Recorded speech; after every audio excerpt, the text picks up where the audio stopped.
د افغانستان د ملي رادیو تلویزیون ډیرو درنو لیدونکو دا د پکتیکا ولایت د مرکز خرنې د استیناف څرنوالی ده. دلته د دې ولایت اوسیدونکي وایي چې د افغانستان د اسلامي امارت په راتګ سره په عدلي او قضایي ارګانونو کې فساد په بشپړ ډول له منځه تللی ده. د دې سیمې اوسیدونکي وایي چې پخوا کله چې به د دوی قضیې په عدلي او قضایي ارګانونو کې په ځانګړي ډول په څرنوالۍ کې د دوی قضیې یا بېدلته دوسیې پیدا کېدلې یا به یې کومه قضیه رامنځته کېدله، د دوی دوسیې به په ورځو ورځو ځنډول کېدې، او که به بیا هم د دوی دوسیې خلاصېدلې، د دوی دوسیې به په پیسو او واسطو باندې خلاصېدلې، چې دې چارې خلک تر ستوني کړي وو. حتی تر ډېره بریده پورې به خلکو خپلې حق دعوې تر څرنوالۍ او تر محکمو پورې نه سوای رسولی، ځکه دوی به ویل چې زموږ دوسیې په ورځو ورځو باندې پاتې کېږي او نه څېړل کېږي. ان تر دې د خلکو یوه ادعا دا هم موجوده وه چې په ډېرو عادي کارونو پورې به د لرې پرتو ولسوالیو خلک د خپلو قضیو د حل په موخه همدې څرنوالۍ ته راتلل. دلته به یې قضیې ځنډېدلې او دوی به په هوټلونو کې شپې ورځې سبا کولې چې د دوی هغه اقتصادي وضعیت به دومره اجازه نه ورکوله چې ډېر وخت دوی په هوټلونو کې تېر کړي. ولې کله چې د افغانستان اسلامي امارت حاکم سوی او د افغانستان د نورو ولایتو په څیر پکتیکا کې هم ادارې فعاله سوي، دلته هم دا ستونزې له منځه تللې. دلته خلک وایي چې فساد په بشپړ ډول له منځه تللی، د بندیانو قضیو ته په وخت رسېدنه کېږي، د هیڅ بندي قضیه نه ځنډېږي او خلک کولی شي په لوړ جرأت په لوړ مرال باندې د خپلو دعوو د خپلو حقونو غوښتنه وکړي. راځئ قدرمنو لیدونکو، دا شیبه موږ د پکتیکا د استیناف څرنوالۍ ته لاړ شو. هلته به د استیناف د څرنوالۍ له مسؤلینو سره هم په دې اړه خبرې اترې ولرو. د پکتیکا د استیناف څرنوالۍ وایي چې په دې ولایت کې په اړوندو ادارو کې په بشپړ ډول د فساد مخه نیولې او په مابس کې هیڅ داسې بندي نه لري چې دوسیې دې نه وي څېړل شوي او یا ځنډېدلې وي. پخوا په عدلي او قضایي ارګانونو نیوکې وې چې د خلکو ستونزو ته رسیدګي نه کوي او ټولې قضیې د پیسو او واسطو په مټ حل او فصل کوي.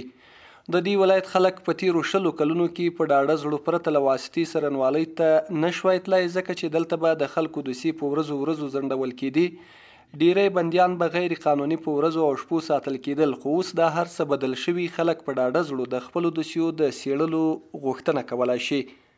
د پکتیکا د استیناف څرنوال لال محمد د ګوهر په دې اړه د افغانستان ملي رادیو تلویزیون سره په خبرو کې وویل چې په بشپړ ډول یې په اداره کې اصلاحات راوستي او د لسګونو بندیانو دوسیې څېړل شوي دي. هغه وویل چې خپلو خلکو ته د ښو وړ خدماتو د وړاندې کولو په موخه یې په 10 ولسوالیو کې ابتدایه څرنوالۍ فعاله کړې دي چې خلک کولی شي په خپلو ولسوالیو کې خپلې ستونزې اړوندو ادارو ته وسپاري او خرنې ته له ستړیا او ستوماني خلاص شي.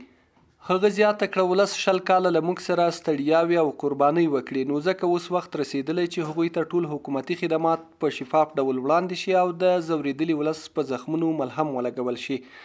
ګوهر وایي چې د فساد د مخنیوي په پار غواړي په خلکو ځانګړي ټلیفون شمیرې وویشي تر څو د ستونزې په صورت کې ورسره اړیکه ونیسي او هغه کسان چې د یاد ادارې له نامه غلطه استفاده کوي ورسره قانوني چلند به وکړي. بسم الله الرحمن الرحیم. حامدا و مصلیا. پکتیکا ولایت کې تاسو ته بهتره معلومه ده موږ یو شمېر دوسیې څېړلې دي، چې د هغو په جمله کې د قتل موضوع هم شته، د سرقت موضوع هم شته او د نامشروع اړیکو موضوعګانې هم شته. نو یو شمېر دوسیې موږ څېړلې دي، بعضې تر جریان لاندې دي او الحمدلله د بعضو کار خلاص شوی دی چې هغه موږ محکمې ته حوالې کړي دي، محکمې ته م لېږلي دي. څرنوال صاحب، پکتیکا کې یوازې څرنوالۍ مرکز خرنه کې فعاله ده او کوم نورو ولسوالیو ته خدمات غځولي؟ نو الحمدلله تاسو ته بهتره معلومه ده او لسته موږ د تاسو له لارې دا پیغام ورسوو چې د پکتیکا ولایت د څرنوالۍ مربوطه الحمدلله په تقریبا 10 یا له 10 نه په زیاتو ولسوالیو کې د موږ څرنوالۍ فعاله سوي دي او خپل فعالیتونه یې شروع کړي دي او په خپلو کارو باندې عملا بوخت او مصروفه دي.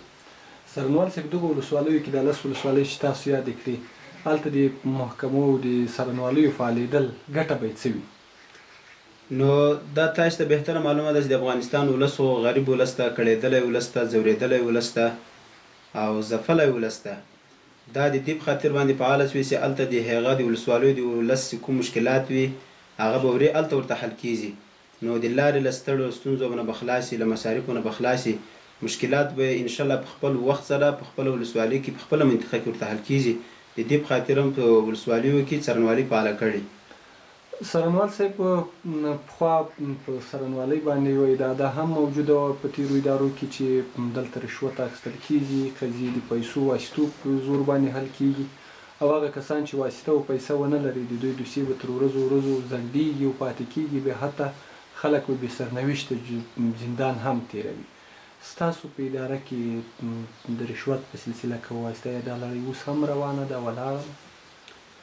نو په عموم کې د ټول امارت په سطحه موږ ویلی سو او انشاءالله ولس ته اطمینان او ډاډ ورکولی سو چې د امارت ټول مربوط اړوندو کې انشاءالله د رشوت نړۍ بالکل په صفر باندې ده او کوم اداري فساد چې و هغه الحمدلله ختم سوی ده، هغه ته نور دفاع ټکه ایښی ده او همداشان د خپلې څارنوالۍ په متعلق باندې انشاءالله ټول افغان ولس ته اطمینان ورکوو چې دا کار به چې موږ دلته راغلي انشاءالله نه سوی ده او نه کېدونکی ده او موږ انشاءالله یو پروګرام لرو، هغه دا چې موږ یو شمېر د ټلیفونانو شمېرې یا نمبر توضیح کوو، هغه هر چا ته رسوو د دې لپاره چې که د چا مشکلات خپل وخت باندې حل نسي یا کومه ستونزه ولري هغه وختن په وختن له موږ سره حل شریکولی سي، موږ ته حل راکولی سي، موږ خبرولی سي.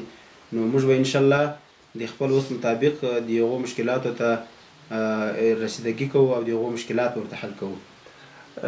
په وروستیو کې ځینې بندیان هم د محبس نه چې تاسو هم د هیات په راس کې وي خلاص سوي وو، څه ډول خلاص وو؟ په دې کې نور کوم ارګانونه در سره مله وو؟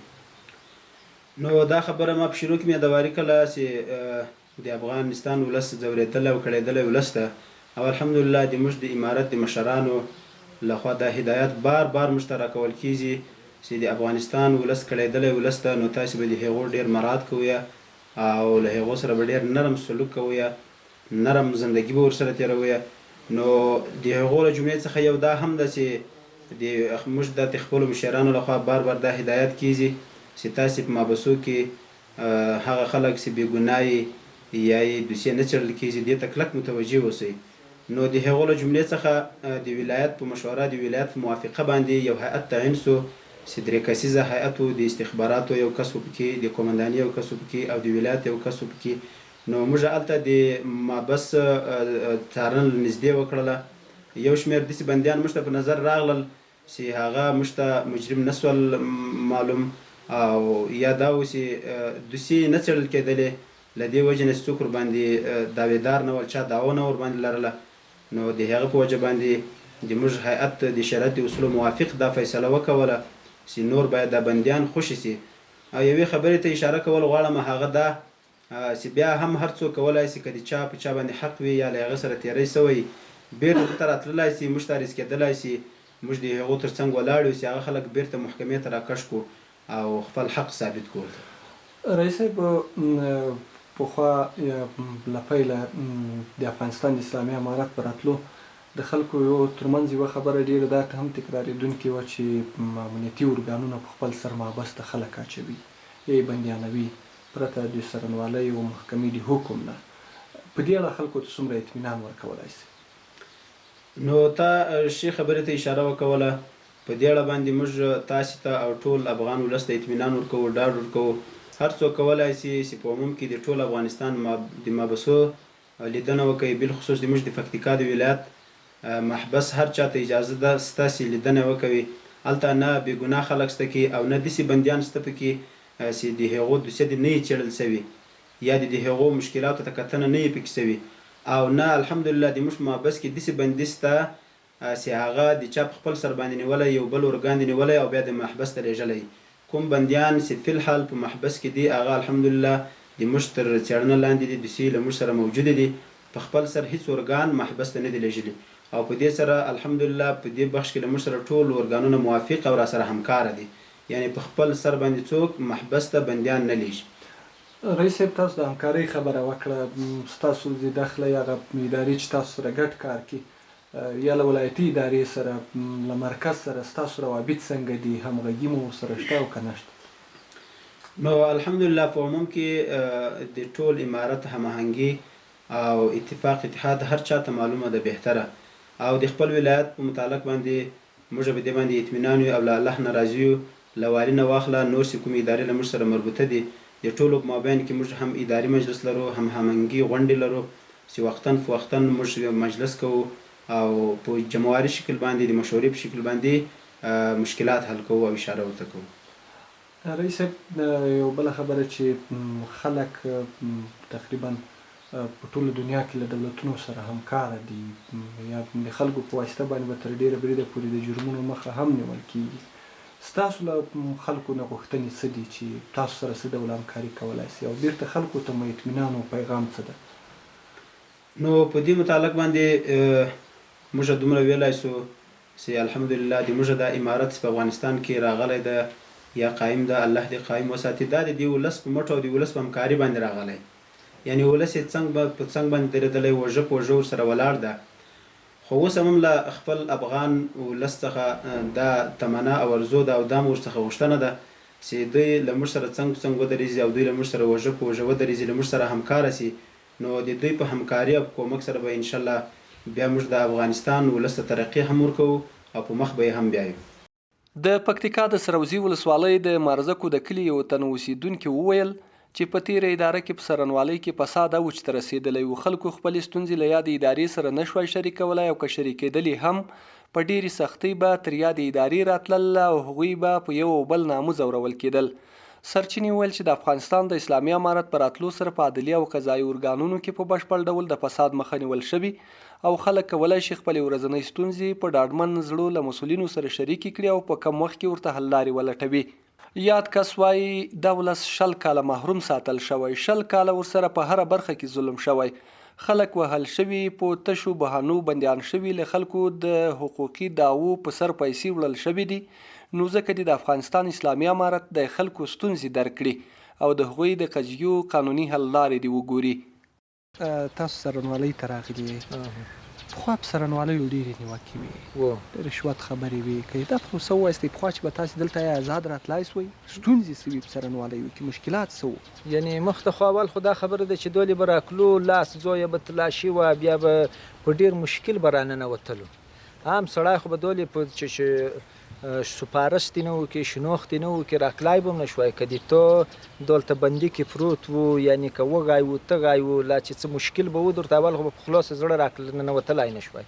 بیا به چې راغلې دومره حتی هغه به و مشکل به و چې ټوله رشوت به و په تېرو حکومتو کې. مثال د ستونزې څه به مخامخ و چې څه به دې وار نه کړه، یعنی په دغو هوټلو کې به دلته ورته پراته و. حتی داسې مشکلات، داسې مسکینان د افغانستان ملت دومره ګړېدلی چې په دا 20 کاله کې، په دا 40 کاله کې، په دا جنګو کې چې د دومره د خوراک روپۍ به نه وي ورسره چې په دا هوټل کې د یوې ورځې خوراک بیا کړی و. خو برحال اوس الحمدلله د خدای پاک ډېره غټه مهرباني وشوه، اسلامي امارات شو، یو ځای تلاشي در سره وکړي، ښه په خلاص زړه راننوځي د څرنوال څه د بل یوه څه، یعنی ښه په تسلي، ښه خپلې دوسیې د کوم هغه چې وي ډېر ښه په اساني سره اوس مشکل دومره زیات نه وي کې.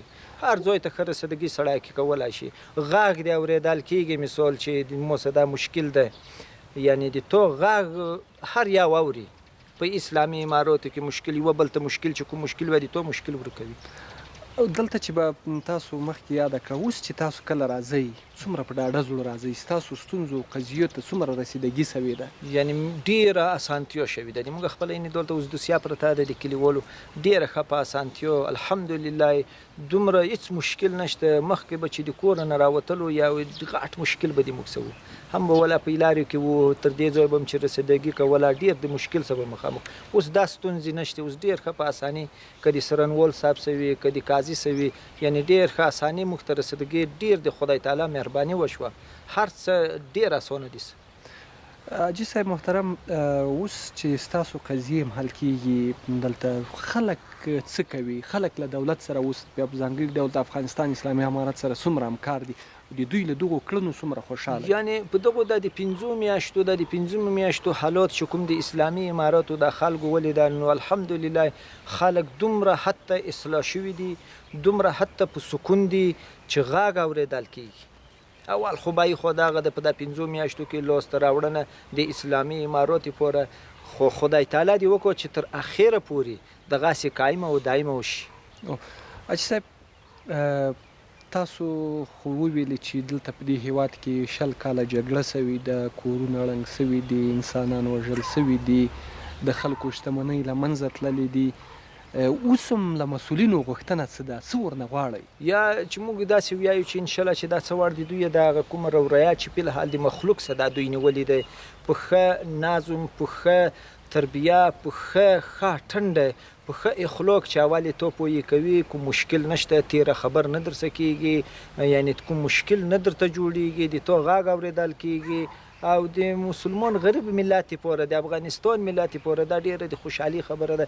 برال دغه د افغانستان د اسلامي امارات مشران چې دي مولوي صاحب یعقوب دغه چې بار دغه کومې خبرې چې کو د ملت پورې ډیرې مخته په ګاټه دي. الحمدلله ان دوی مشران ډیر برابر دي، د پوسنه دوی ته اختیار د اډر دي، یعنی کشران غلطی نشي کولای. په دوی سي پوښتنې کېږي. په تیرو حکومتو کې خو به داسې و چې کار به دې وکړ، مثال غلا به دې وکړه، حکومت ته به دې منډې راوالې، د غلې ځای به همدغه وکړي، د سکون ځای به دغه وکړي. اوس نه غلا کېږي، په بازار کې موټر ودروه، مشکل نه وي درته، یو شی پرېږده، مشکل نه وي درته. د غلې او د دغه د بدماشي او د دغو تیرو کړو د ظلم نظام ختم دی ډېر ښه. اوس انشاءالله امیران نو که دا درته ووایو چې د مولا صاحب یعقوب چې کوم بیانونه دي چې موږ یې کوم اورو ډېر موږ ورته خوشحاله یو. ډېر د هر یو د اسلامي امارات چې کوم غټایټ دي دا ټول په صحیح معنا فی الحال خو چلیږي، خو موږ به دا د وکړو چې خدای تعالی دې ورځ تر قیامته پورې دغسې د مسلمانانو غمخور شي. د افغانستان ملت دا 40 کاله ژړېږي، ژړا یې څوک نه وراخلي.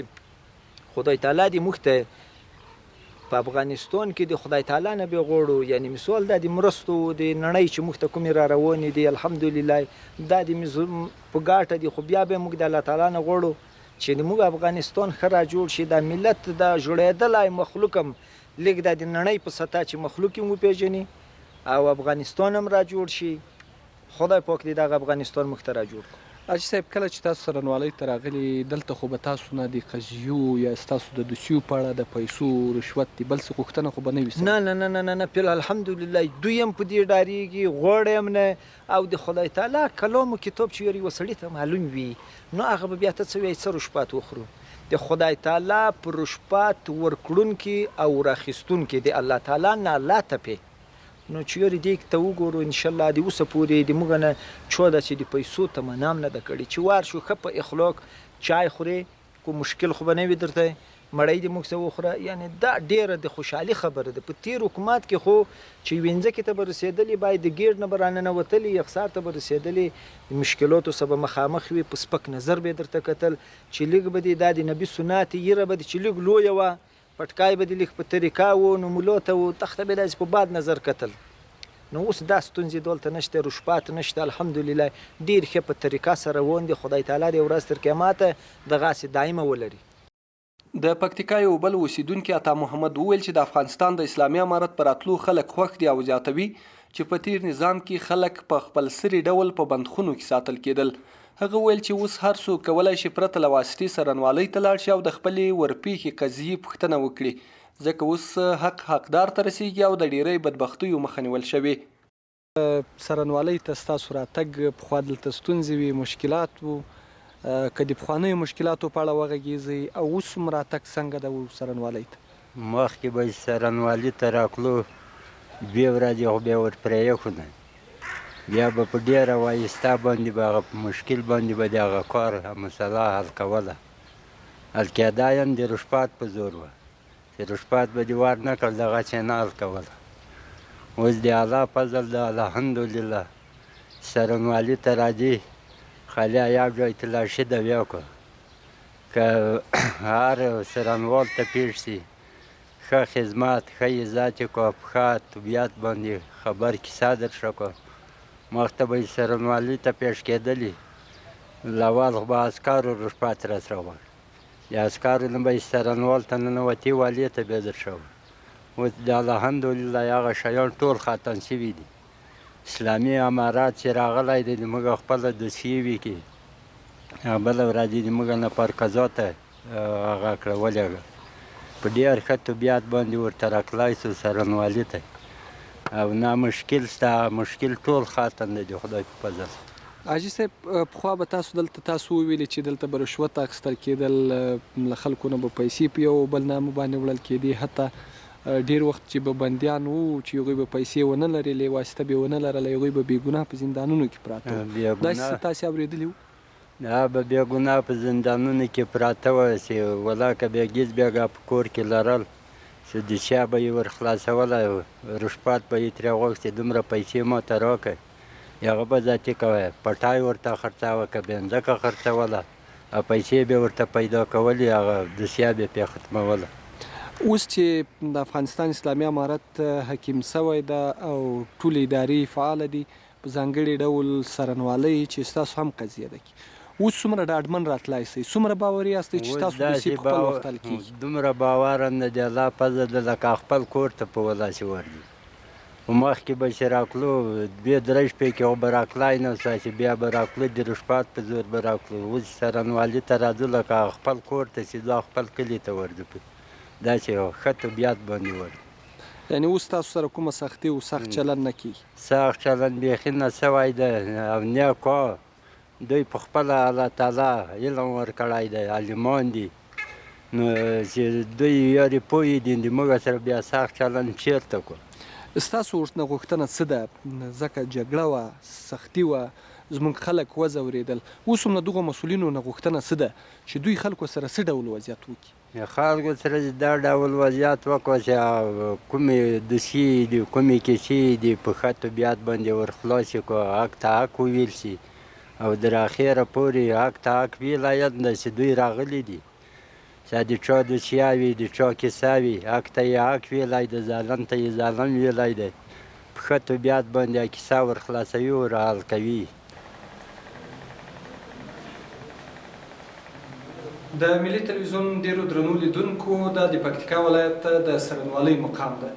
کله چې دلته موږ راغلو د پکتیکا د استیناف څارنوال صاحب سره مو خبرې ولرلې، دوی وویل چې موږ په دغه اداره کې په بشپړ ډول د فساد مخه نیولې، د بندیانو دوسیو ته په وخت رسیدنه کړې ده، او هغه خلک چې دوی غواړي معدلي او قضایي ارګانونو ته مراجعه وکړي، دوی په ډاډه او اطمیناني زړه باندې کولی شي د ادارو ته راسي، او دوی به هیڅ چاته اجازه ورنه کړي چې چا نه بډې واخلي، رشوت واخلي، ځکه دوی وایي چې ولس په تېره 20 کلنه مبارزه او جهاد کې له دوی سره بشپړه همکاري کړې ده، نو ځکه اوس دوی غواړي چې د خپل ولس د ارامتیا او خوشحاله ساتلو لپاره د پکتیکا ولایت په بېلابېلو ولسوالیو کې د استیناف څارنوالۍ هغه لومړنۍ ابتدایي څارنوالۍ فعاله کړي، تر څو پورې په همغو ولسوالیو کې د خلکو مشکلات او ستونزې حل شي. د دوی له خلکو نه هم غوښتنه دا ده تر څو د افغانستان د اسلامي امارت سره اوږه په اوږه او ګډ کار وکړي، تر څو په دې هیواد کې د پرمختګ او بساینې لړۍ پیل شي. رحیم خان خوشحال، د افغانستان ملي راډیو تلویزیون، د پکتیکا مرکز خرن.